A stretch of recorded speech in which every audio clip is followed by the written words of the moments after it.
Ça y est, le No Note November a commencé, le jour 1 est passé. Si tu as réussi, félicitations vraiment, c'est une belle progression et continue comme ça. Si tu n'as pas réussi, c'est pas grave, tu vas réessayer, tu vas réitérer ta tentative et je te jure que ça peut fonctionner. Tout ce qu'il faut, c'est continuer, continuer et tu vas réussir.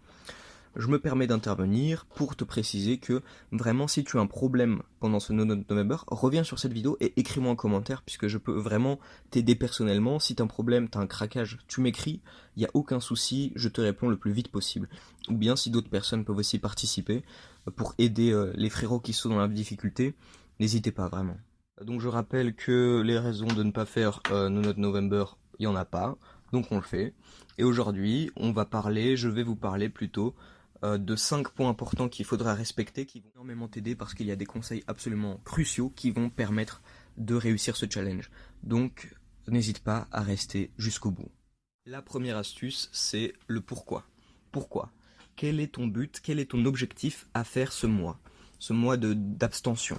Qu'est-ce que tu veux? Qu'est-ce que le fait de faper t'a enlevé? Qu'est-ce que tu veux récupérer? Qu'est-ce que tu veux retrouver en faisant ce mois de privation? En quoi ça va t'aider? Écris vraiment, prends une feuille et un stylo maintenant et tu vas écrire pourquoi je veux réussir à tenir le No Note November. Et là, tu auras des raisons qui seront personnelles et extrêmement importantes pour toi pour tenir ce mois. Et cette feuille, tu vas la garder sur toi. Et dès que tu auras envie de faire quelque chose que tu ne voudrais pas faire, tu vas regarder cette feuille et tu vas te souvenir de pourquoi est-ce que tu fais ça. Deuxième astuce, c'est d'éviter toutes les images de merde. Donc quand je dis tout, c'est vraiment tout. Donc déjà évidemment tout ce qui est porno avec la navigation privée, ça dégage. Maintenant tout ce qui est Instagram, toutes les images, donc soit tu te désabonnes de tous tes abonnements qui peuvent te poser problème, ou bien tu vas vraiment désinstaller les applications et ça va énormément t'aider. Tu évites toute image dès que tu peux, que ce soit physique, moi j'imagine physique c'est compliqué, c'est surtout virtuel. Donc tu vas désinstaller toutes les applications, tu vas supprimer tous les contacts qui vont te poser de problème, et ça va vraiment t'aider à être plus focus.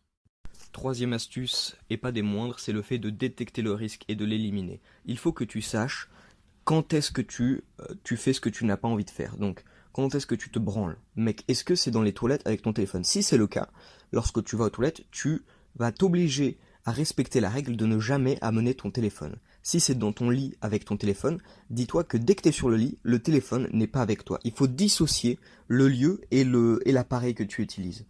Si c'est avec ton imagination, ça c'est déjà une bonne chose, même si c'est probablement pas ton cas.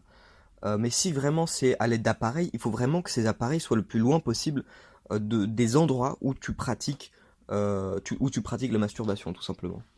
Donc tout simplement, dissocier les lieux de l'appareil, ça t'aide énormément. Quatrième conseil, c'est la substitution. Donc substituer ton énergie. L'énergie et le temps que tu utilisais pour te branler, tu vas l'utiliser pour faire autre chose. Donc trouve vraiment quelque chose. Je te conseille de faire une activité physique et peut-être même dans un lieu un peu différent. Donc par exemple, dès que tu as envie, tu vas faire des pompes, tu vas faire du sport, ou bien une activité plus intellectuelle comme la lecture. Donc dès que tu as envie, il faut que tu aies un livre à côté de toi, ou que tu aies juste un sol, tu as ton sol, et dès que tu as envie, tu fais des pompes, tu fais ton énergie. Si t'as pas l'habitude de faire de la musculation, bah fais du sport chez toi. Prends l'habitude et vraiment ça va t'apporter simplement que des bénéfices et tu vas substituer ton énergie au point où tu n'auras même plus envie de penser donc au fait de faper et tu vas simplement t'améliorer toi-même, sur toi, sur ton physique ou sur ton intellect. Et ça, c'est vraiment un point clé et extrêmement important. Cinquième conseil, c'est évidemment la consommation du développement personnel. Donc tu vas continuer à regarder des vidéos sur sur le NoFap, sur le No Note November, tout ce qui peut t'aider, évidemment, et supprimer tout ce qui peut gêner ta progression. Mais cherche sur YouTube ou sur Google ce que tu veux, des articles ou des vidéos qui vont parler de comment t'améliorer personnellement. Pas seulement sur le point de vue du No Note November, mais vraiment tout ce qui peut t'aider, donc comment être plus détendu, comment méditer, comment être meilleur, comment être heureux, comment avoir confiance en toi. Et tout ça, ça va vraiment te plonger dans un environnement extrêmement positif et qui va t'aider dans ta progression sur tous les points. Donc tu vas apprendre énormément et en plus, tu auras beaucoup moins envie de faper et de faire de la merde. Donc vraiment, la consommation du développement personnel, c'est génial. Je précise aussi que je compte faire des vidéos, une vidéo par jour, donc je t'invite vraiment à t'abonner si tu veux. et ça peut énormément t'aider, j'en suis absolument certain, sur le No Nut November notamment, et sur beaucoup d'autres conseils, donc vas-y, fais comme tu veux, pas obligé de consommer ma chaîne si tu ne peux pas, mais il y en a plein sur internet, et vraiment, les consommer c'est primordial. Cette vidéo est maintenant terminée, n'hésite vraiment pas à liker, à commenter, à disliker si tu veux, ou même à partager cette vidéo. Vraiment je débute sur YouTube, donc toute aide est la bienvenue, et je t'en suis vraiment reconnaissant. Merci beaucoup mon ami.